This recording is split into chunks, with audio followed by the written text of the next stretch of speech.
So hi! Welcome and welcome back to my YouTube channel, and for today's tutorial, ituturo ko sa inyo kung paano nga ba mag-register ng UNLI GO99 for FB sa ating Globe SIM. But first, subscribe to my channel and don't forget to hit the subscribe button and the bell to notify you for my new updates. And if you want to learn more, just keep on watching and let's start. So ayan guys, mula sa ating mobile device, pumunta lang tayo sa dial ng ating phone. And pagka-open guys, dito, dial lang natin is *143, number sign or hashtag, and then call. And ayan guys, after nyan, piliin lang natin dito yung number 4, which is yung UNLI. So type natin yung number 4 and then send.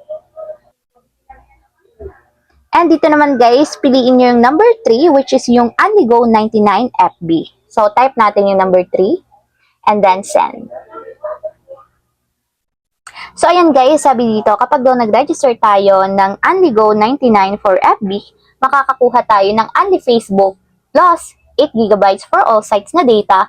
And bukod pa doon guys, meron siyang UNLI AllNet Text, valid na yan for 7 days. So, napakasulit na yan guys, kasi UNLI Facebook na, meron pa kayong additional na 8 GB na data plus UNLI AllNet Text for 7 days. So, para ma-register guys or ma-subscribe, type natin yung number 1 and then send.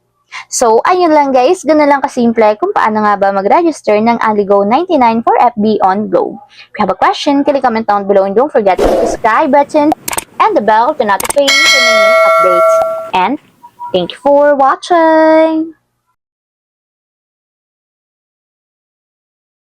Living life, every day, late at night, not okay.